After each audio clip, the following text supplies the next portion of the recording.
Alors, je pourrais dire le membre de l'alternance 243, c'est une réussite aujourd'hui pour cette rencontre à Paris, à l'hôtel Alliance sur la place, bien entendu, d'Italie. Oui, je suis le président de l'alternance pour les comptes de la France. Nous pouvons dire que c'est une réussite parce que l'objet était de réunir les Congolais de la diaspora, pour réfléchir tout autour d'une thématique définie.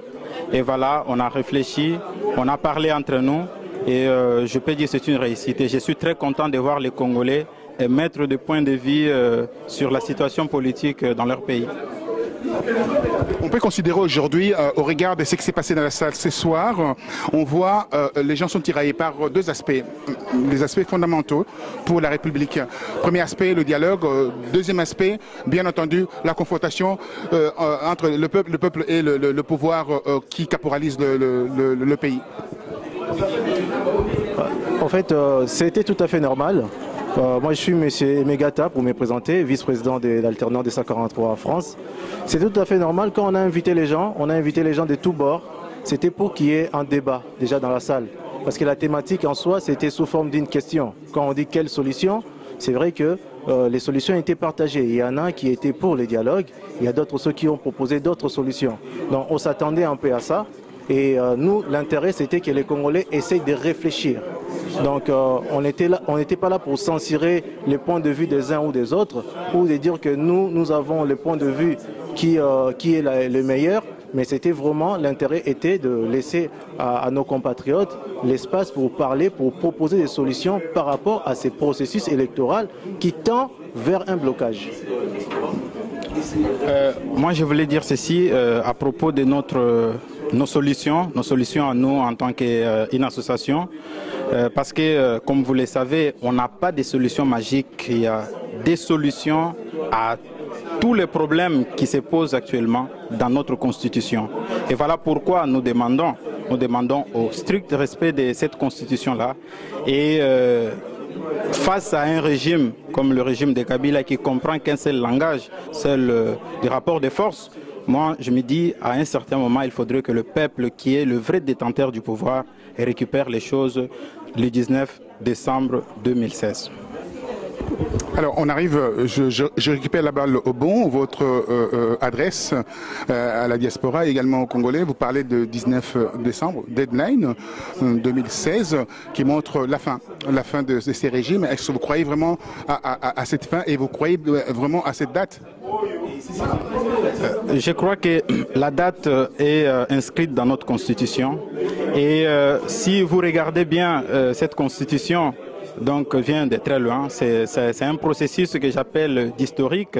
C'est-à-dire cette constitution avait pour vocation de stabiliser les pays qui étaient dans des conflits qui étaient presque récurrents. Et voilà, on a une constitution. La constitution a bien dit que le mandat présidentiel est d'une fois renouvelable une seule fois, un point barre. C'est-à-dire qu'il faudrait, si nous voulons réellement la paix, il faudrait organiser les élections dans les délais prévus par la Constitution. Au cas contraire, là on comprend justement que c'est M. Kabila qui veut la guerre. C'est lui qui veut la guerre, c'est lui qui veut l'instabilité au Congo. C'est-à-dire c'est lui-même le problème. La vraie menace du Congo, c'est M. Kabila. Ouais, s'il faut que je rebondisse par rapport à cette question, en fait, le problème c'est que les Congos est dans la situation que nous connaissons aujourd'hui parce que nous avons un problème de respect des textes. Et les processus que nous avons aujourd'hui, c'est le processus qui a été déclenché depuis Sun City. Et ça fait que nous avons eu une transition qui a duré pendant 2 ans et une constitution qui a été adoptée et approuvée par le peuple par référendum. Et c'est cette constitution-là que nous considérons comme étant un acquis démocratique. Et parmi les acquis qu'il y a dans cette constitution-là, il y a les mandats du président de la République. Pourquoi nous insistons beaucoup sur les mandats du président de la République? Parce que les problèmes de notre pays, ou soit les problèmes de beaucoup de rébellions que nous avons connus dans notre pays, c'était les problèmes de l'illégitimité au pouvoir. Et cette illégitimité-là a fait qu'il y avait beaucoup de frustrations qui ont fait que certaines personnes prennent les armes contre les pouvoirs en place pour dire que vous n'êtes pas légitime, voilà pourquoi nous prenons les armes contre vous. La classe politique s'est réunie à Sun City pour dire que plus jamais c'est là. Voilà pourquoi la Constitution de 18 février 2006 a essayé de régler ces problèmes-là en disant que pour cette fois-ci, à partir de maintenant, il n'y aura plus,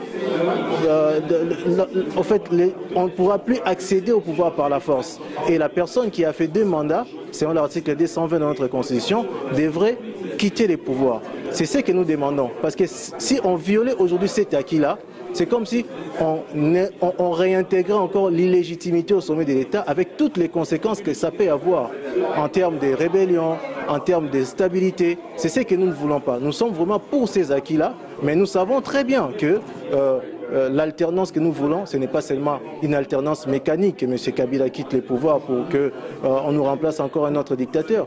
Nous voulons aussi l'alternance dans beaucoup de paramètres ou même dans tous les paramètres de la vie politique de notre pays.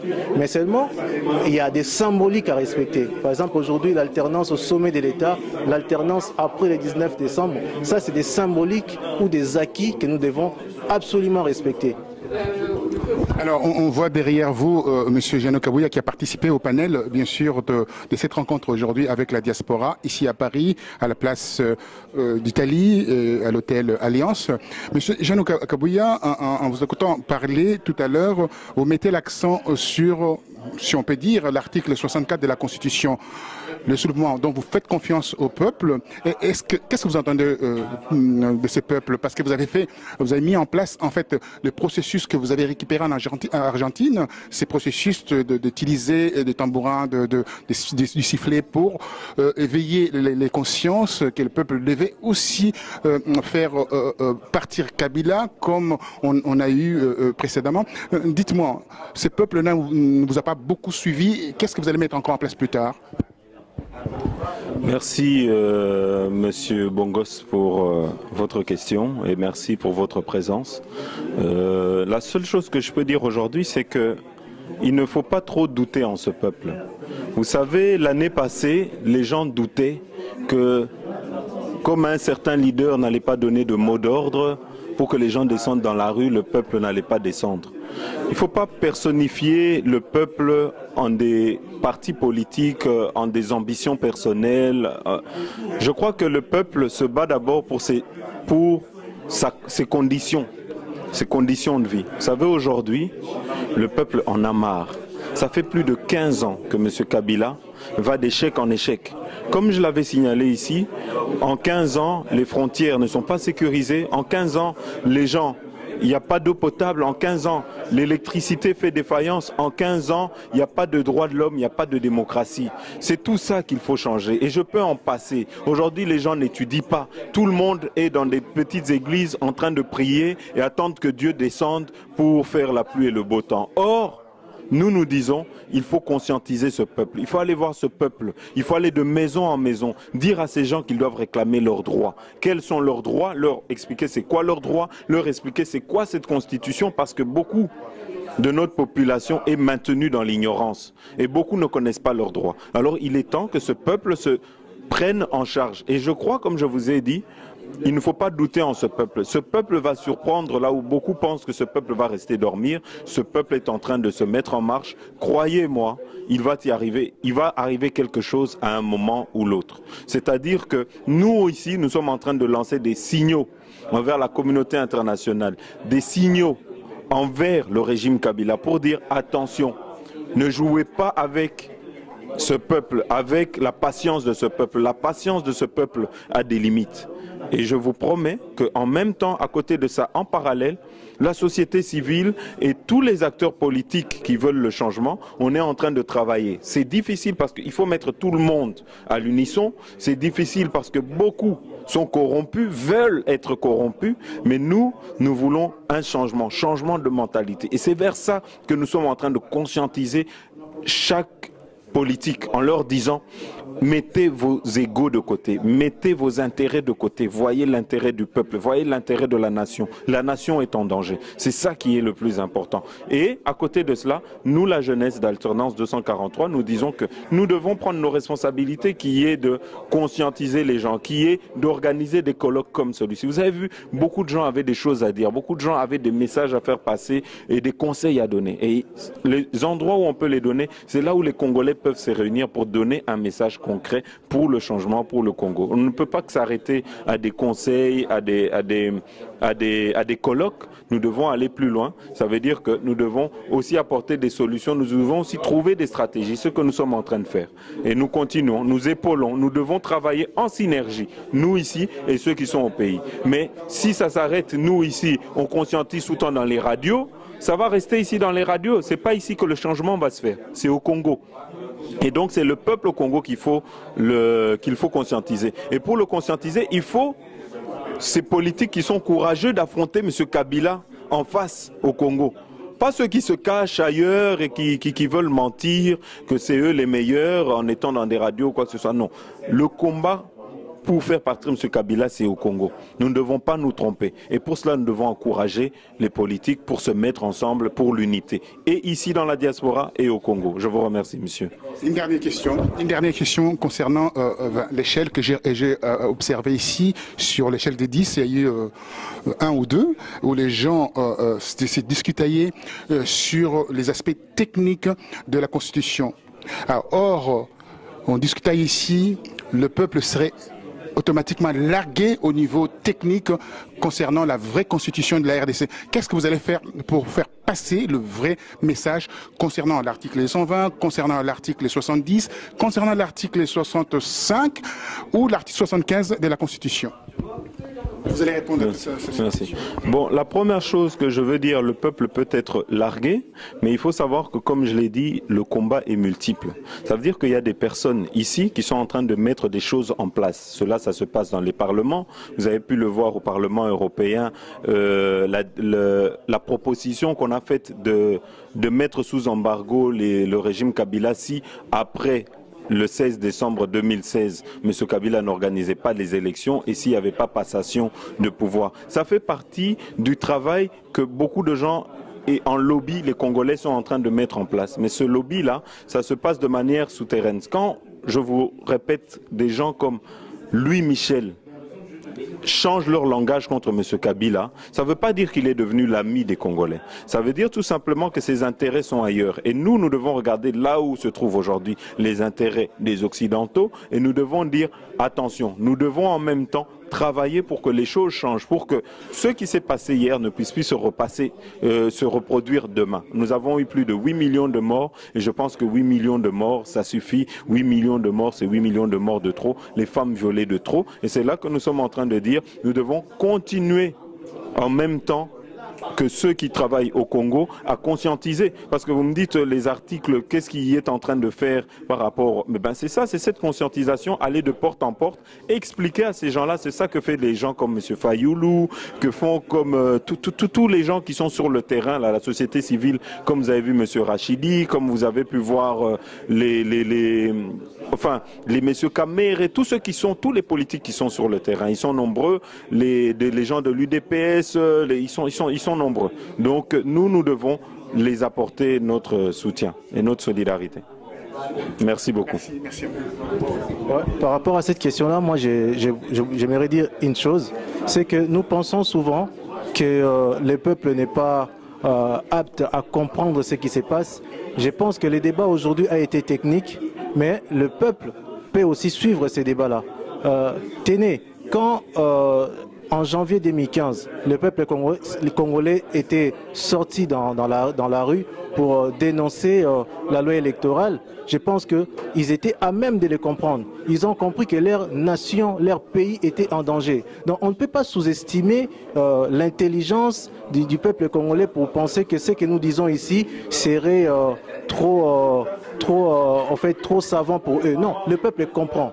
Et même, nos amis l'ont rappelé ici pendant la conférence que quand le match entre la RD Congo et le Rwanda s'était déroulé pour la CHAN, les peuples congolais qui étaient descendus dans la rue pour dire Mandé Sili, Yebela, ce sont des gens qui même dans leur langage, ils comprennent les arcanes des choses, ils comprennent les choses. Donc nous devons juste faire ce travail-là de conscientisation, de mobilisation pour que chacun ou chaque Congolais soit à même de défendre ses droits. Donc c'est ça aussi l'intérêt de colloques que nous organisons parce que vous aussi, M. Bongos, vous faites un travail énorme, même déjà en venant couvrir des manifestations comme celle-ci, ça va passer sur Internet. Forcément, les gens vont voir, les gens vont comprendre quel est le message qui est derrière. Donc tout ça, nous en avons besoin. Cette mobilisation, cette sensibilisation, nous en avons besoin. Ouais, merci beaucoup, M. Bongos, pour cette question très pertinente. Moi, je pense que nous sommes dans une lutte frontale. Dans une lutte frontale entre, d'un côté, les gens de la majorité, toute une machine intellectuelle qui est là, qui a été mise en place pour donner une explication erronée de la Constitution. Et c'est ça aussi le rôle de nous en tant qu'intellectuels, pour réfléchir, donner aussi notre explication de cette Constitution. Si nous regardons bien dans cette Constitution-là, en droit on dit toutes les dispositions constitutionnelles sont constitutionnelles. Mais quand on regarde à l'intérieur, c'est-à-dire les aspects intraconstitutionnels, on comprend qu'il y a des dispositions qui sont supérieures même à la Constitution. Je vois l'article 220, il y a l'article 64. Quand on regarde l'article 220, c'est juste ce qu'on appelle en droit les patrimoines constitutionnels. Là, j'imagine que les pouvoirs constituants originaires ont juste eu référence, se sont référés dans le passé du Congo pour se dire il ne faudrait pas que quelqu'un puisse venir diriger d'une manière très arbitraire, comme ça a été le cas avec Mobutu. Et quand nous regardons encore donc une autre disposition qui est patrimoine constitutionnel, c'est l'article 64, c'est une façon de donner le pouvoir au peuple congolais. Et voilà, c'est pour cela nous travaillons avec nos partenaires qui sont sur place au Congo pour leur donner une autre explication de la constitution, de notre constitution. C'est ça notre problème. Alors, nous avons devant nous un autre membre de l'alternance 243. Vous allez vous présenter et nous dire quelle est votre appréciation par rapport à cette soirée d'aujourd'hui où il y a eu une défense sur la démocratie, la défense sur la liberté de ces peuples congolais et également sur le texte de loi qui constitue les socles, bien entendu, de la nation congolaise. Merci beaucoup, je me présente, je suis M. Junior Kande Mouchipai, je suis le secrétaire général de l'alternance de 43 ici en France. Mon appréciation par rapport à la conférence qu'on a eue aujourd'hui, personnellement je suis ému de voir d'abord le peuple congolais réuni, chacun disponibilisé de son temps, malgré nos occupations que nous avons ici en Europe, de voir les gens venir ici pour réfléchir ensemble, pour finir en fait les stratégies pour parler du Congo. Quelque part, moi je me suis senti vraiment ému de voir ces peuples-là se réveiller, enfin pour débattre, pour parler du Congo. Et par rapport en fait à l'actualité de l'heure, en fait, à ce qui concerne la Constitution, moi personnellement je dirais M. Kabila a eu à faire ses 2 mandats, comme l'a souligné un monsieur ici parmi nos intervenants, il a eu à prêter 4 fois, à 4 reprises les serments. Moi je crois qu'aujourd'hui la Constitution doit être respectée. Donc il a fait son 2e mandat et son dernier, donc c'est fini. Donc par rapport à la Constitution, donc il n'a plus de droit à se représenter. Donc la Constitution doit être respectée. En fait, nous au niveau de l'alternance de 43, on dit à la diaspora, on dit au peuple congolais de pouvoir s'approprier cette Constitution-là. Elle nous appartient, les Congo nous appartient. Donc Kabila n'a qu'à faire ses 2 mandats et puis partir comme il a déjà fait. Et c'est à la jeunesse aujourd'hui de prendre la relève, de prendre les choses en main. Merci. Merci à vous.